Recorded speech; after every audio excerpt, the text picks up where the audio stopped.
Info Télévision, c'est votre télé. C'est la télévision du vivre ensemble, votre chaîne de proximité, 24 heures sur 24.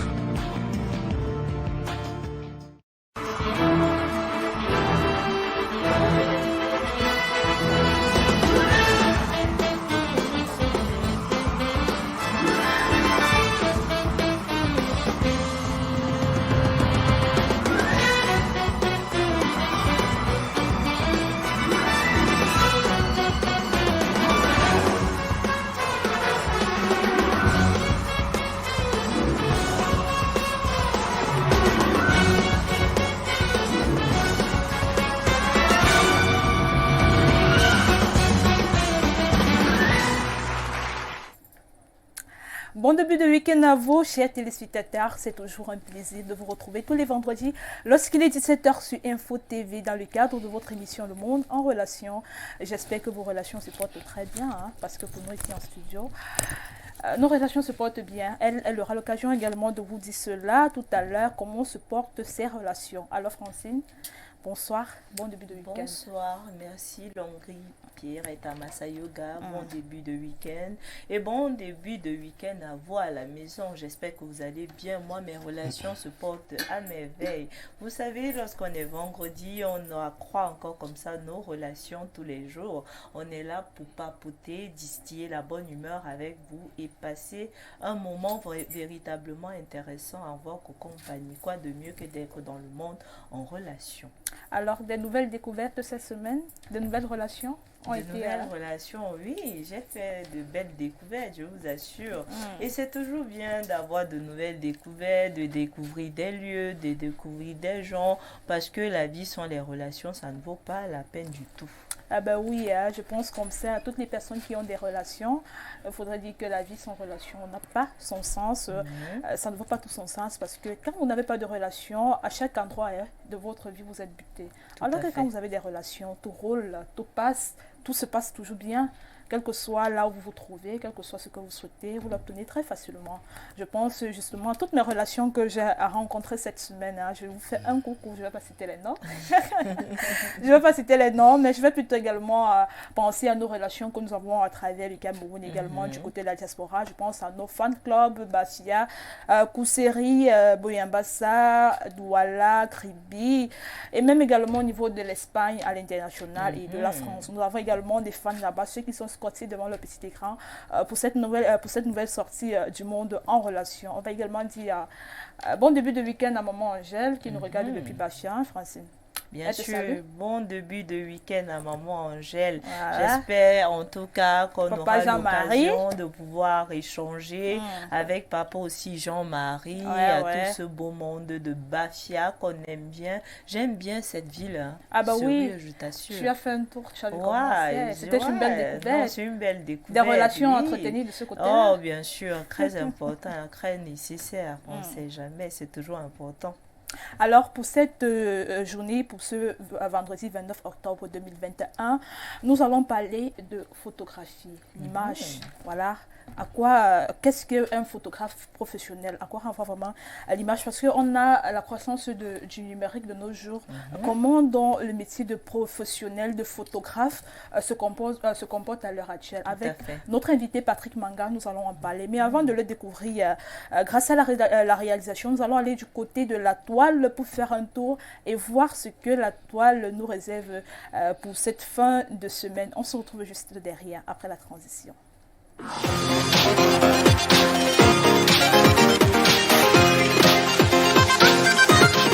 Press start.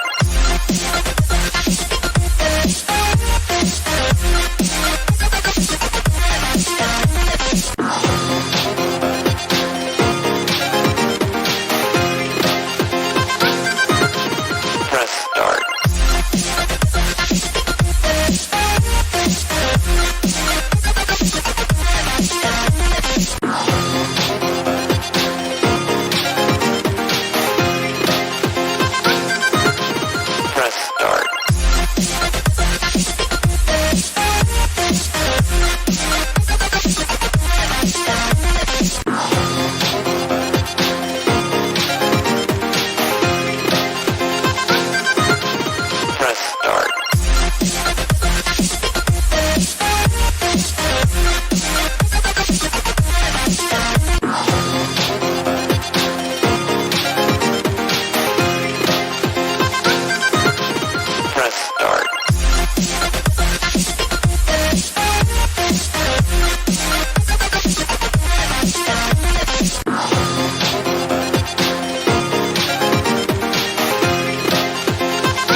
affaire de vaccination à elle, Francine, ça va dans tous les sens. Bien sûr. On nous fait même déjà savoir que c'est quand on va faire, on va dire aux Camerounais que sans ta carte de vaccination, on ne te vend pas la bière ou alors on ne te vend pas la boisson, qu'on va découvrir qui est qui dans ce pays. Hein? Qu'est-ce Ça, que c'est tu en clair, penses? En tout cas, moi, je trouve que c'est même la meilleure politique, hein, si vous voulez que les gens se vaccinent. Ah ben oui. Allez dans les bars et dites pour boire une bière, il faudrait être vacciné. Je vous assure que ça sera compliqué. Et Mais il y beaucoup aura de ça gens sera seront ça sera une grève obligés de au Cameroun. commencer. Non, même si on grève, vous savez que derrière la grève, avant même la grève, il y a d'autres qui ne vont même pas pouvoir supporter parce qu'il y a des gens qui vont vous dire que si je ne bois pas, je passe une sale journée. Donc, ils seront obligés même de se faire vacciner pour pouvoir boire. Mais maintenant, la crise sera à quel niveau? Ça sera que ceux qui se sont fait vacciner vont acheter à boire pour ceux qui ne se sont pas fait. vacciner. Et là, ça va devenir On un va avoir des business. bars dans les maisons. Voilà. On va multiplier ça sera Voilà. une autre forme de business. Bien on va sûr. retrouver les bars dans des maisons. On va retrouver des bars dans des lieux de service. Tout à fait, On va hein. retrouver des bars un peu partout. Et ceux qui sont vaccinés, ça va devenir le business business. parce qu'ils Et vont puis, commencer à vendre carrément un la autre- boisson voilà. à Et ceux qui à ne un sont prix pas un peu vaccinés. plus élevé que Tout à peut-être fait. que les bars. À un En prix tout un peu cas, plus c'est élevé. la seule consommation que même si on augmente comment le prix, les gens vont toujours boire. Les gens vont Donc même toujours si boire. vous mettez la bière à 2000, les gars vont toujours boire. Même si vous mettez les cartes de vaccination là, les gars vont toujours boire. Ça, Ils c'est vont clair. toujours s'intéresser à la bière. Donc, je pense que moi, c'est pas une politique qui pourrait arranger le Cameroun parce qu'on ne veut pas avoir à faire à la fin des temps. Parce qu'on va peut-être parler de fin des temps ici au Cameroun. Parce que dire qu'il faudrait se vacciner avant de pouvoir acheter une bière ou alors avant de pouvoir boire une bière, c'est vraiment la catastrophe. On a vu cela avec la période quand le Covid-19 imposait que les bars et restaurants se ferment à 18h. On a vu comment des maisons ou alors des gens se retrouvaient enfermés dans des bars. C'est clair. À plus, voilà, ça devient compliqué. Et Donc, c'était si, même les conflits dans les foyers. Parce que Exactement. imaginez-vous un monsieur qui est habitué à rentrer à 21h. Quand il rentre à 17h, 18h, il 17h. commence à regarder tout, même ce qui n'était pas regardant, ça devient mais pourquoi ceci est là, il est nerveux plus que tout. Là, c'est vraiment compliqué. Si on commence à exiger le pass sanitaire pour boire une bière, ça sera la catastrophe, Mais Francine, dis-nous, pourquoi les femmes sont comme ça? n'est-ce pas?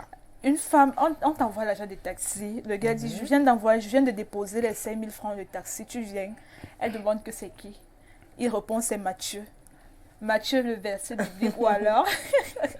Mais c'est Pourquoi les normal. femmes sont comme ça? Non, les femmes Hein? sont comment? Les femmes sont juste là pour également se protéger. Je peux pas même voir le monsieur qui a envoyé ses 5 000 francs de taxi. Soit c'est un monsieur qui dérange, soit c'est un gars qui vient de draguer et qui se dit que bon, comme je drague là, le même jour je drague, le même jour je dois tuer. Tout simplement. Parce que tu vas voir que c'est même un gars que la relation n'est même pas encore bien installée. Et lui, il se dit que s'il envoie les 5 000 francs de taxi là, alors le tout est joué. Donc, je parierais beaucoup plus pour un monsieur qui est même encore en train de draguer et qui se dit que une fois que je vais envoyer ces 5 000 francs là, j'aurai atteint mon objectif. Et elle aussi, elle lui manque que papa. Je voulais les 5 000, tu m'as donné les 5 000. Dieu merci, hein. Ou alors, moi, je pense que peut-être ça peut même être dans le cas où la fille a barré le gars, a barré le mec. Voilà, tu me dragues, je suis pas intéressée. Je te dis que je suis pas intéressée, tu insistes. Voilà. Tu dis, non, je vais bien m'occuper de toi. Si viens, je vais t'inviter manger dans tel restaurant, je vais t'amener tel endroit. Voilà, et puis je t'envoie l'agent de taxi. Allez, il envoie. Mais je ne t'ai pas demandé ton agent de taxi. Voilà. Désolée. Tu as insisté. Et il y je en t'ai a dit même que qu'on je ne t'ai pas demande pas intéressée. effectivement Voilà. l'argent de taxi. Les gars veulent montrer Il se qu'ils sont dit, généreux. voilà, il se dit que peut-être Ils quand sont tu vas vraiment recevoir son bien. argent, Oui, c'est là où tu vas seras te obligé de déplacer. te déplacer, tu vas compatir vraiment, ou alors tu vas faiblir devant ces 5 000 francs. Non, mais les femmes comme moi, comme Francine, vraiment, même si tu vas voir ça, mais on va manger, on va pas venir. On va dire merci. On va même pas dire merci. On Non, va je pas- vais on quand va- même au moins se dire merci. Je ne vais Non, pas dire, je moi, vais pas dire demander merci. que c'est qui. Je vais dire moi, merci. je vais pas dire merci puisque je t'ai dit que je t'ai pas intéressée, tu as insisté. Donc, vraiment, je fais même comme si je n'ai pas vu. Je fais vraiment comme si je n'ai pas vu. On va terminer avec la dernière image d'un monsieur qui dit qu'il a hâte d'être à la retraite Parce que les embouteillages qu'on vit chaque matin quand on vient au travail, c'est vraiment insupportable. Alors il dit qu'il a hâte d'être à la retraite pour pouvoir conduire son véhicule lentement et pour faire en que sorte tous ceux que qui vont les autres qui vont au travail arrivent en retard. Vraiment. Oh, vraiment la pensée de ça. Et c'est vraiment bizarre parce que la vie, c'est terrible. Vous allez voir des gens qui, lorsqu'ils ne travaillent pas, ils sont tellement tristes, ils sont toujours en train de se plaindre, toujours en train de dire oh et pourquoi. Et peu importe l'âge, parce qu'on va se dire non, c'est seulement les jeunes, même les personnes âgées. Vous allez voir qu'ils se plaignent, mais une fois qu'on a ce boulot, on en a marre, on en a ras-le-bol, on commence à dire oh, si je pouvais être à la retraite, mais sans comprendre que toutefois, la routine de la vie fatigue. Même étant à la retraite, on se fatigue. Rester à la maison tous les jours, est-ce que c'est facile? Rien n'est facile sur Terre. Rien n'est facile sur Terre. Vraiment, rien du tout. Mais par contre, notre invité nous dira si le monde de la photographie est devenu facile avec l'arrivée du numérique, surtout dans notre environnement camerounais. Grâce au concours de la réalisation, on va prendre la transition et puis on l'accueille juste derrière.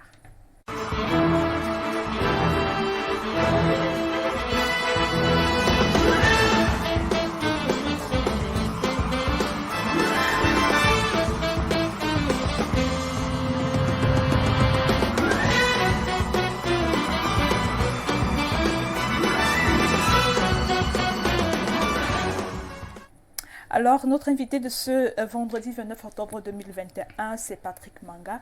Il est photographe professionnel. Il est déjà confortablement installé sur notre plateau. Alors, Patrick, bon début de week-end et bienvenue sur le plateau du Monde en Relation. Bon début de week-end, merci. Je constate que la voix là n'est pas très bien rangée. Hein? Une grippe, une toux. Un début de tout. Un début de tout. Mais il faudrait rapidement prendre les médicaments qu'il faut. Hein. Il ne faudrait pas que ça soit un Covid positif, hein, pour pouvoir peut-être faire peur à vos proches. Parce que maintenant, quand tu as la toux, bien la grippe, vraiment, c'est tout le monde qui a peur d'être à côté de toi. On va dire, ah, il tousse, il éternue alors. Peut-être c'est le Covid, on se met de côté. Non, je pense pas. En même temps, c'est la saison. Avant le Covid, on avait la tour. Alors, comment vous vous portez? Très bien, super. Ça peut arriver à Info TV, ça n'a pas été difficile. Vous avez facilement repéré Info TV? Oui, c'est assez facile. On a de la pancarte en route et puis le reste, on a juste suivi le chemin. D'accord. Alors, vous êtes photographe professionnel. Dites-nous concrètement à quoi renvoie un photographe professionnel. Parce qu'on a l'habitude de dire je suis photographe professionnel, je suis ceci, je suis cela. À quoi renvoie concrètement un photographe professionnel? Bon, avant de répondre à votre question, je vais me présenter. Pour ceux qui ne me connaissent pas, je suis Patrick Manga, passionné de photographie et d'audiovisuel, diplômé en photographie audiovisuelle en 2013. Donc, depuis lors, j'exerce en tant que photographe. Pour revenir à votre question, comment on entre dans la photographie? Je dirais d'entrée de jeu que on entre dans la photographie par passion. En tant qu'art, parce que c'est un domaine artistique, il est important d'avoir la passion, sinon ce sera très difficile. Je parle là pour ceux peut-être qui veulent se lancer dans le domaine où avec la venue du numérique, tout le monde peut se réclamer photographe. Justement. Donc du coup, on a vraiment avec la passion. Vous n'êtes pas passionné, soit vous serez un photographe médiocre, soit vous allez vous contenter d'une certaine qualité, d'un certain niveau.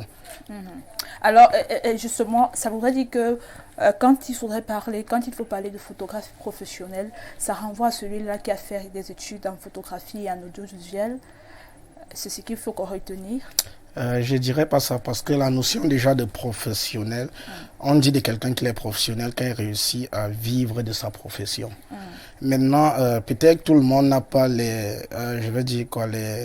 peut-être les capacités d'aller à l'école pour se former. Déjà que très peu savent qu'il y a il y a les écoles de formation au Cameroun pour étudier la photographie. Mais ce que je conseillerais aux uns et aux autres, pendant qu'on exerce, même si on s'est formé dans le tas, c'est toujours mieux de temps en temps de repartir à l'école. Repartir à l'école n'est pas forcément aller s'asseoir sur les bancs, mais d'essayer de s'actualiser autant pour moi. parce que la photographie en tant qu'art évolue. D'accord. Alors Francine, notre invitée. Bonsoir Patrick Manga. Bonsoir. Qu'est-ce qui peut pousser ou bien motiver un jeune à faire dans la photographie, étant donné que à l'ère du numérique, tout le monde se retrouve avec un téléphone portable et se filme. Qu'est-ce qui peut motiver un jeune à poursuivre ce métier et à se former dans ce métier vu les péripéties rencontrées? Je dirais principalement, c'est la passion qui est au centre de tout. Parce que vous n'êtes pas passionné, vous ne pouvez pas être un bon photographe. Vous pouvez prendre les images, tout le monde prend les images, même avec son téléphone ou quoi que ce soit. Mais être véritablement photographe, il faut avoir une très grande passion. Donc, je dirais, comment faire pour se retrouver dans la photographie? Il faut être passionné. Il faut avoir cette culture artistique. Comme j'aime le dire, l'image, c'est la lumière. Alors, être un photographe, il faut pouvoir maîtriser les principes de base. Comment utiliser mon éclairage, comment écrire avec la lumière. Parce qu'avec la lumière, on peut susciter différentes émotions. C'est ça être un photographe. Donc. D'accord. Alors, avec l'ère du numérique a justement créé plusieurs possibilités de création du monde de l'image. Comme Francine a dit tout à l'heure, aujourd'hui tout le monde a un smartphone, on peut se prendre une photo quand on veut, même sur ce plateau, je peux décider de me prendre une photo et puis et la voir. Alors, qu'est-ce que justement cette arrivée du numérique, comment cela impacte dans votre métier? Est-ce que ça impacte positivement ou alors négativement? La vérité, c'est qu'avec l'évolution des technologies, avec l'évolution du monde, il y aura toujours les bons côtés et les mauvais côtés. Ça, ce n'est que normal. Aujourd'hui, il y a un peu plus de photographes qu'avant, parce que tout est devenu numérique et donc un peu facile. Mais comme je l'ai dit et je le dis toujours, si vous n'avez pas véritablement la passion, si vous ne cultivez pas votre créativité, moi je dirais, sans vouloir rabaisser les autres, vous serez un preneur d'images au lieu d'être un photographe. D'accord. Voilà. Alors justement, dites-nous comment cela peut donc influencer positivement votre métier et négativement aussi.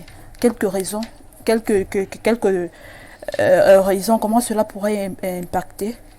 Bon, pour les raisons négatives, c'est que tout le monde, ou du moins c'est un peu facilement, chaque jeune peut avoir un appareil photo numérique et bon, c'est targué d'être photographe.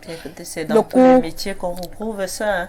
Oui, forcément. Le cours de tous les métiers. Exactement. Donc du coup, avec la précipitation, beaucoup entrent dans le domaine parce qu'on dit que ça rapporte, il y a beaucoup d'argent. Du coup... Mais est-ce que ça ne rapporte pas alors? Si, ça rapporte. Tout ce qu'on fait de manière professionnelle rapporte. Donc là, j'allais arriver là-dessus. Aujourd'hui, par exemple, nous faisons les photographies à un certain prix. Pourquoi un certain prix? Parce qu'on a eu le temps de travailler. On a eu le temps de gagner en expérience. On a eu le temps de peaufiner certaines choses. On a eu le temps d'apprendre l'art photographique. Vous avez les jeunes qui entrent dans le truc précipitamment. Il a eu un peu de moyens, il a acheté un appareil photo et il est photographe. Mais c'est avec les conséquences qu'on connaît parce que on reçoit certains clients qui se sont fait, je vais dire, arnaquer ou alors qui ont suivi le moins cher. Parce que quand quelqu'un n'est pas véritablement passionné, si c'est pas son véritable métier, il ne pourra pas donner de la valeur à cela. Vous voyez un jeune qui, pendant que les autres vont à l'université pour être avocat, docteur, quoi que ce soit, il décide d'être photographe. C'est parce que c'est un véritable métier. Voilà. Mais vous voyez donc quelqu'un parce que la vie, il a essayé de chercher quoi faire, ça a été compliqué, il a acheté un appareil. Vous n'avez pas les mêmes principes, vous n'avez pas le même but à terre. Il cherche juste un peu d'argent pour, je vais dire, l'argent des beignets, de quoi vivre. Il y a un véritable souci auquel on fait face avec les photographes parce que vous allez voir que malgré qu'il y ait les téléphones partout, les gens cherchent toujours les photographes par exemple pour immortaliser un moment ou un événement. Mais la difficulté auquel les populations font face, c'est que vous pouvez avoir un photographe là, il vous filme, mais après vous ne le voyez plus. Des fois même pour entrer en possession de vos photos, ça devient tout un problème. C'est un peu ça le comble du métier. Il y a je vais dire les arnaqueurs, je vais appeler ça comme ça. Il y a les arnaqueurs partout. C'est un peu ce que j'ai dit précédemment. Beaucoup entrent dans le domaine parce qu'on a dit que ça donne de l'argent. Quand vous entrez dans un domaine en vous disant je veux faire de l'argent, soit vous êtes médiocre, soit vous êtes un arnaqueur. C'est ça. Et souvent, quand on prend la peine de le dire aux gens, ils prennent ça sur le coup du marketing. Non, un véritable photographe, un professionnel, il y a des erreurs qu'il ne peut pas faire ou alors des choses qu'il va éviter. Parce qu'il y a cette responsabilité du métier qui lui impose de livrer le travail s'il a fait. Moi, je voudrais toujours savoir les avantages de ce métier avec le numérique. Là, on parlait justement juste de l'impact négatif. Mais comment maintenant le numérique impacte votre métier positivement? Qu'est-ce que ça vous apporte? Quels sont les avantages que ça vous apporte? Avec le numérique, on a par exemple gagné en temps. D'accord. Avant, quand moi je me suis formé, on s'est formé sur l'argentique. L'argentique, c'était les pellicules. Ah oui. Il y avait toute une procédure. Déjà que quand vous preniez une image, il fallait vraiment être très bon pour savoir qu'à telle période de la journée, je dois paramétrer mon appareil comme ça parce qu'en fait, il n'y avait pas d'écran pour regarder. Quand vous preniez une image, il fallait, souvent c'était au labo qu'on partait découvrir que tiens, cette image est ratée. Et puis, donc c'est un peu ça, avec la venue du numérique, on a vraiment gagné en temps. On a les appareils plus perfectionnés. On a gagné vraiment, la technologie a tellement évolué que tout est devenu assez facile. D'accord. Alors, comment faire pour marquer la différence, pour connaître la différence entre un photographe professionnel et un photographe amateur de manière palpable? Parce que c'est tout le monde qui peut je peux décider, comme vous avez dit tout à l'heure, j'achète mon appareil photo et puis je m'autoprogramme photographe professionnel, je mets ma plaque, je loue un espace, je mets ma plaque photo professionnel. Quelles sont les techniques pour pouvoir faire cette différence entre un photographe professionnel et un amateur? Je dirais de prime abord qu'il n'y a véritablement pas une technique. Il n'y a pas, je ne sais pas, une mesure pour qualifier quelqu'un d'amateur. Ce que je vais dire ou ce que j'ai dit, un photographe professionnel est celui qui vit déjà de sa profession. Ça, c'est un photographe professionnel. Mais est-ce que ce n'est pas au niveau de la qualité du travail? J'allais en venir. Parce que vous pouvez tous être des professionnels, mais ça diffère au niveau de la qualité. La photographie est un domaine artistique. Ouais. Voilà, donc il y a, en fonction de la créativité de chacun, il y aura les différences, même en termes de qualité, en termes je sais pas, en termes de créativité. Donc c'est difficile, même parmi les professionnels, il y a toujours les différences de niveau. Et quand on parle de professionnel, ce n'est pas, on ne doit pas juger au niveau de la qualité d'image. Parce que, comme je dis, en restant un domaine artistique, chacun son niveau de créativité, il y aura toujours les différences. Mais vous êtes tous professionnels. Et la photographie est un domaine tellement vaste. C'est un peu comme la littérature avec tellement de courants. Vous allez voir les photographes reporters, vous allez voir les photographes portraitistes. Et même dans les photographes portraitistes, vous allez encore voir les visagers, les expressionnistes. Vous allez voir peut-être les photographes animaliers. C'est tellement vaste. Wow. Donc à chacun de trouver son couloir et d'essayer de se perfectionner. Quelqu'un ne peut pas se lever et dire, comme j'entends souvent plusieurs dire, je suis le meilleur photographe, parce que non, c'est compliqué.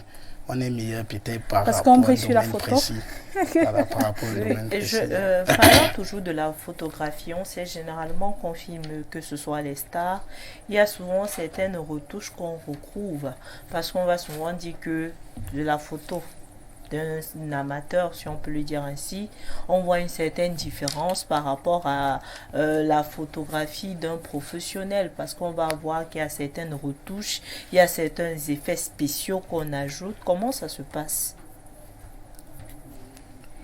Ok, c'est un débat assez compliqué parce que je vais revenir à ce que j'ai dit pour qu'on essaye de comprendre. Un professionnel est celui qui vit de sa profession. Maintenant, vous êtes journaliste, vous pouvez avoir de très bonnes capacités en photographie, pouvoir même faire les retouches mieux qu'un photographe professionnel. Mais ça ne fait pas de vous une professionnelle puisque ce n'est pas votre métier principal. Donc il y a carrément des domaines en photographie que ce n'est pas tout le monde qui peut faire des retouches ou bien? Exactement, j'allais dire ça. tout bon photographe n'est pas forcément bon retoucheur, c'est vraiment notre domaine. Mais tout ça fait partie de la photographie. Donc on ne peut pas qualifier un photographe dans sa capacité à retoucher les photos. Parce qu'il y a plusieurs grands photographes, même dans le monde, qui n'utilisent aucune retouche. Ça veut dire qu'ils vous filment et vous donnent les images de manière naturelle. Mais on sait généralement que les photos on appelle ça des shootings de stars. On retrouve généralement des retouches et ocre. Pas principal, pas forcément les retouches, pas forcément les shootings de stars, les shootings en général. Il faut toujours faire un peu de retouche parce que la photographie a évolué.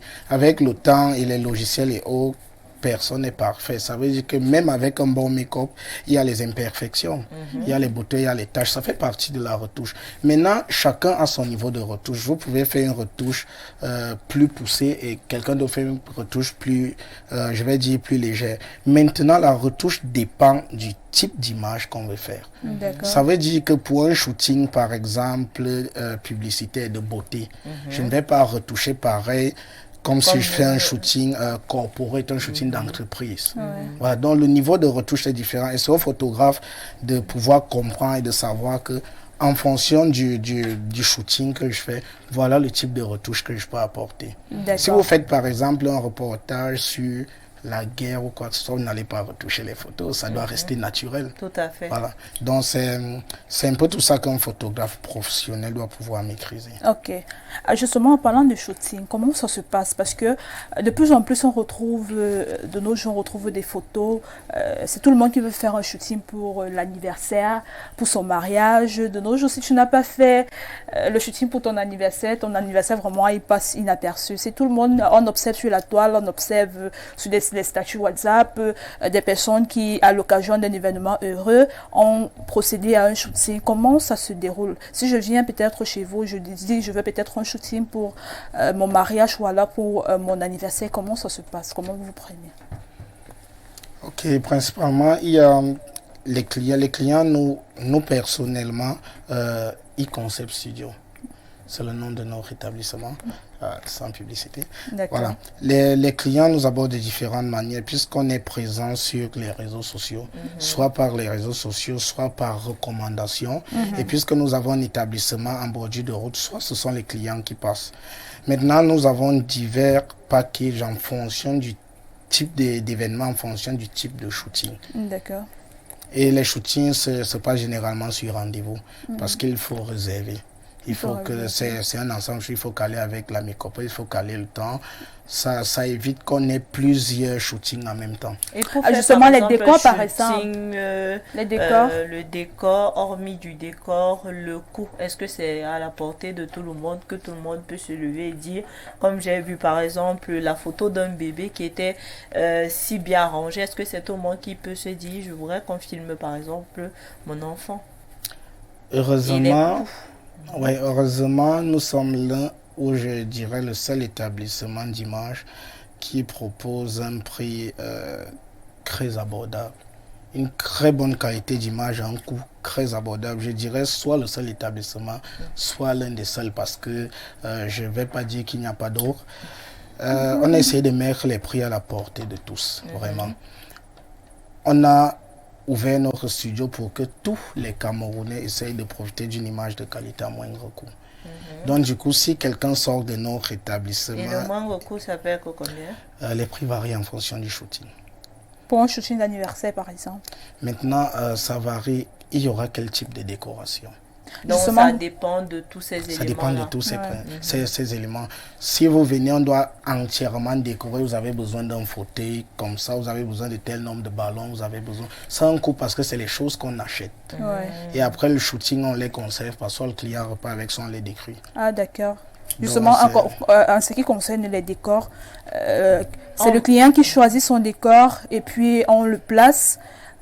Vous avez des lieux spécifiques où des salles que vous habillez, ou alors le client lui-même choisit également le lieu où vous allez aller décorer. Ça peut être chez lui, ça peut être dans un lieu public, ça peut être, ou alors ça se passe comment? Oui, nous avons les packages pour tout. Si le client a besoin d'une prestation à domicile, il y a un package adéquat. Mais généralement, tout se passe au studio. Nous avons différents décors. D'accord. avec Et des généralement, le client arrive, il est profane, il veut juste des belles images. En fonction des couleurs de sa tenue, en fonction de ce qu'il porte, en fonction de ce qu'il veut présenter, on lui propose tel ou tel décors. fond. On lui propose le décor qui va avec.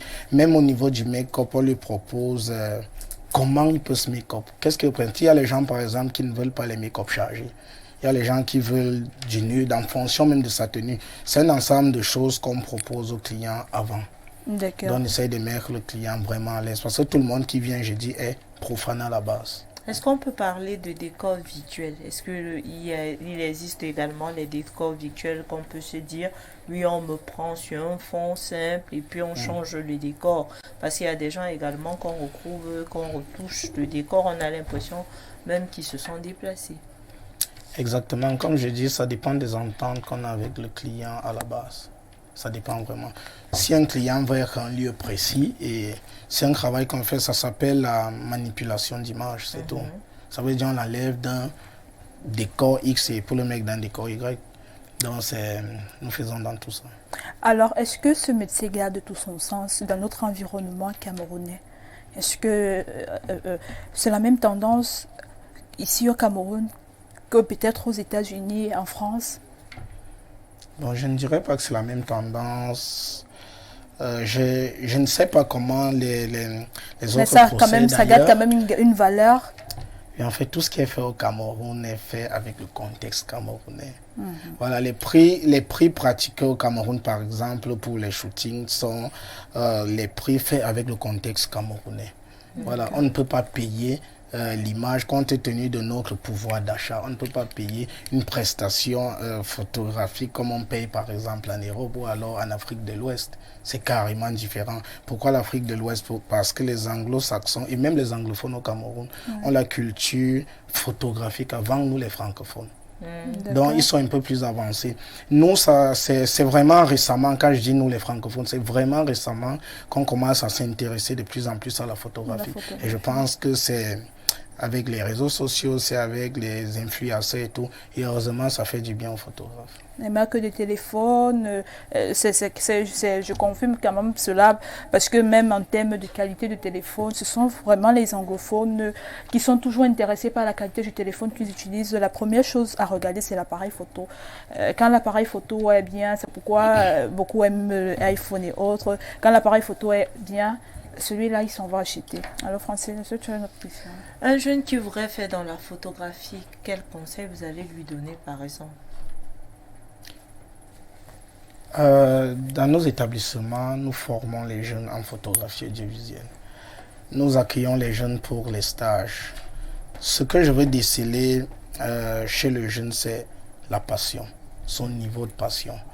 Vraiment, c'est un domaine où il faut être très passionné parce que c'est l'un des domaines de l'audiovisuel où il y a le plus de difficultés. La photographie est tellement large.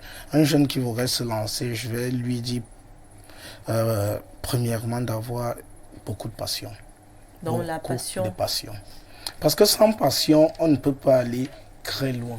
Rien de grand ne s'accomplit sans passion. Mon père passionné ne pas forcément également s'en sortir. On peut avoir la niaque, cette volonté d'aller plus loin, mais ça peut être complexe également. Oui, mais on dit aussi à force de forgeant, bien forgeant. Pourquoi? Parce que quand on est passionné, peu importe les difficultés, on va se battre pour essayer d'arriver. On ne sera pas peut-être parfait, mais on va facilement ou rapidement évoluer par rapport à quelqu'un qui manque de passion, par rapport à quelqu'un qui entre dans le domaine, comme je disais avant, juste pour se faire des sous. Donc à ceux qui veulent se lancer, je vais leur dire, soyez vraiment passionnés. La photographie demande beaucoup de temps. La bonne photographie, beaucoup de temps, hein. Beaucoup de temps. Donc pour faire la photographie, on doit se jeter à l'eau. On ne peut pas, par exemple, jumeler, je sais pas, les cours, autre chose et faire dans la photographie. Non, je ne vais pas dire ça, mais à chacun ses priorités.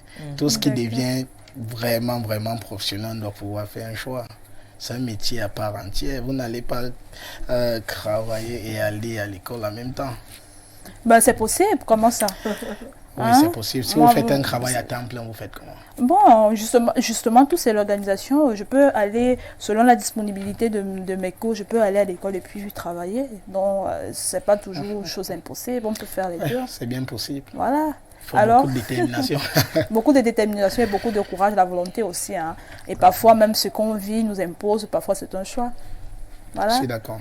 Alors, je pense qu'on va prendre la prochaine articulation de notre émission, hashtag, grâce au concours de la réalisation. On regarde, hein, et puis je suis sûre que ça va vous arracher le soleil. On se retrouve juste derrière.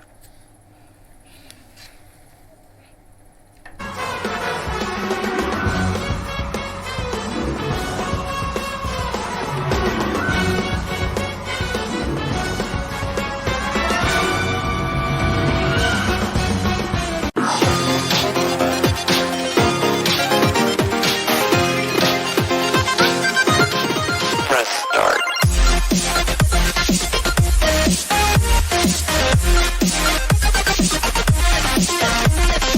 Il y a des gens, quand tu leur envoies un message, ils répondent pas vite. Ils répondent toujours 2 heures, 3 heures plus tard. Et quand tu appelles, ils décrochent pas. Quand tu leur demandes, ils disent, ouais, tu sais quoi, moi je suis pas trop sur mon téléphone. Je suis pas H24 sur mon téléphone. J'aime pas trop manipuler mon téléphone. Mais quand tu es avec eux, ils ont toujours les yeux dans le téléphone. Ils ont toujours la main dans le téléphone. Mais ouais, je répondais au message, bande de mythos.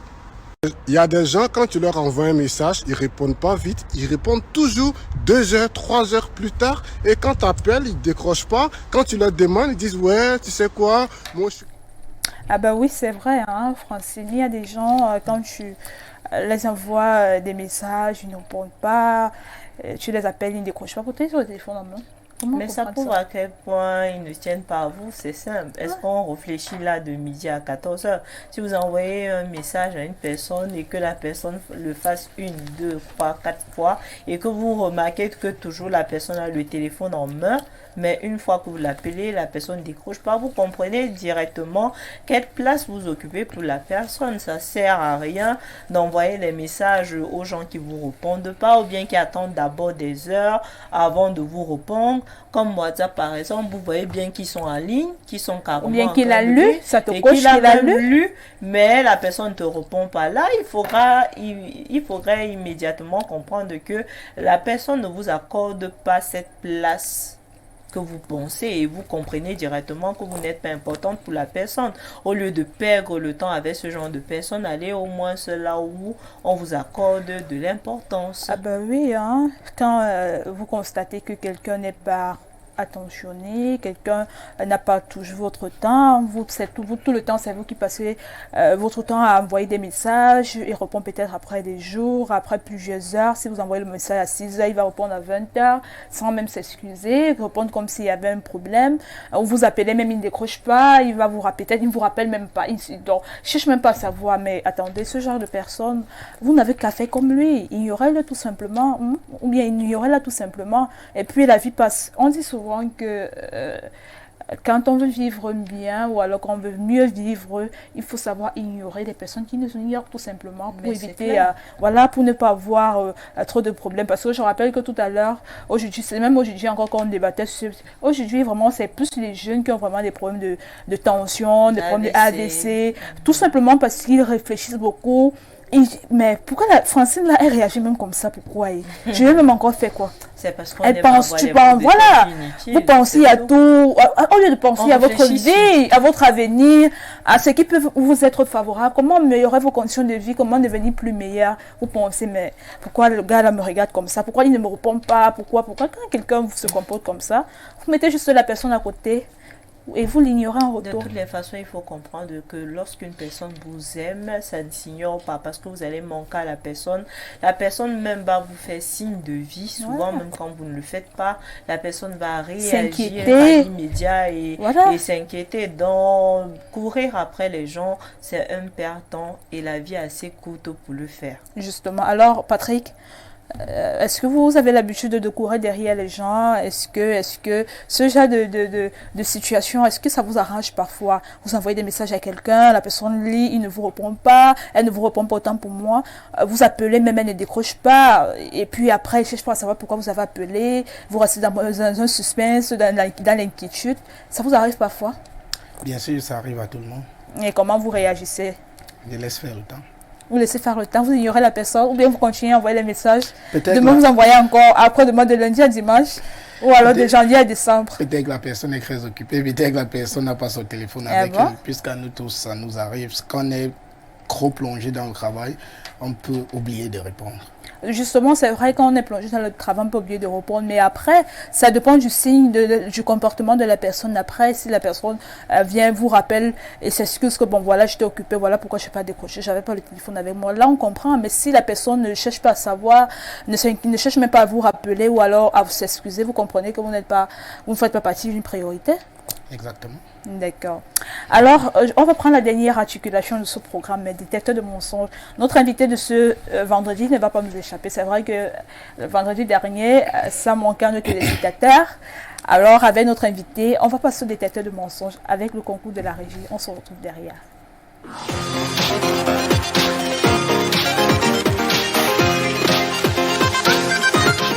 Press start.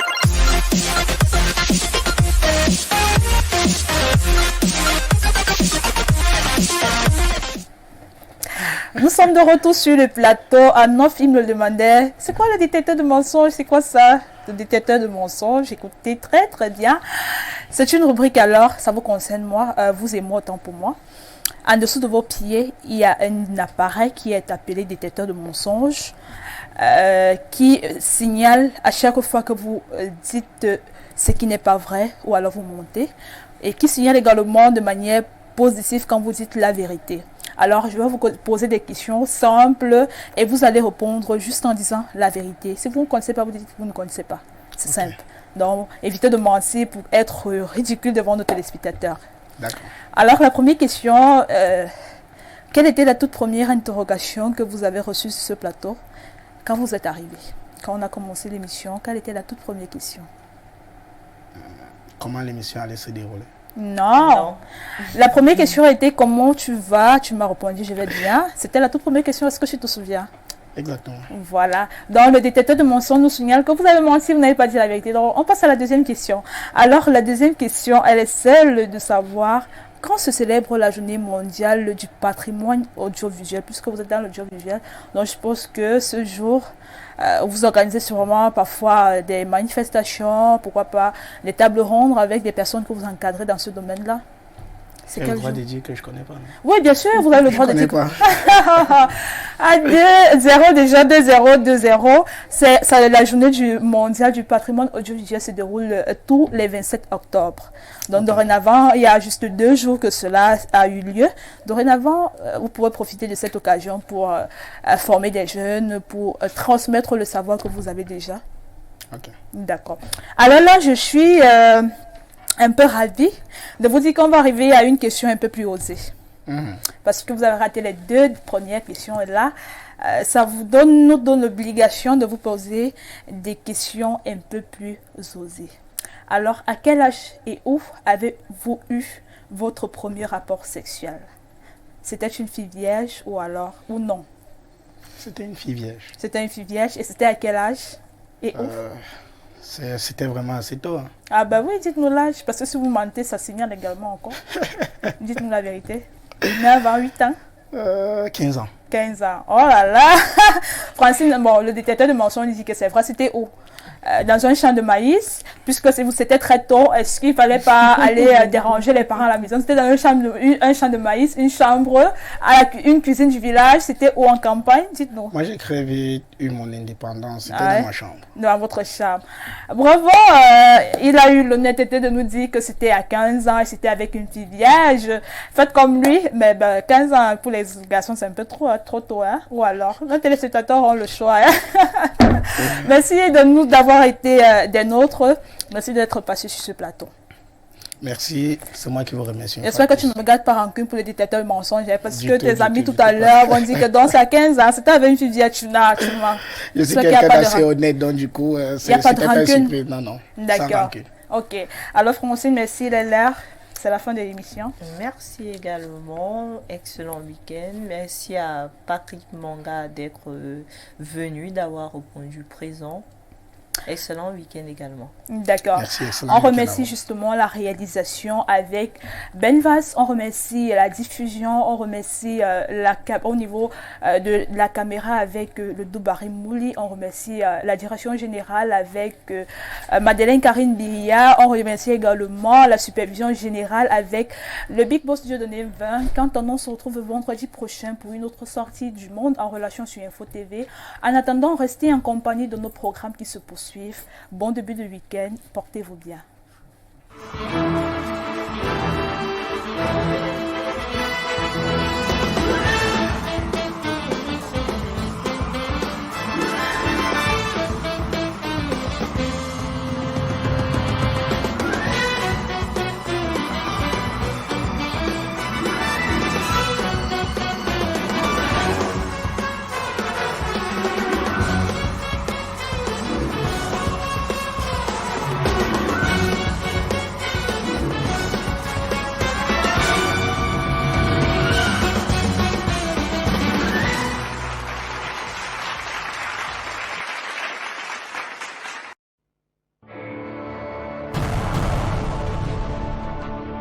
Info Télévision, c'est votre télé.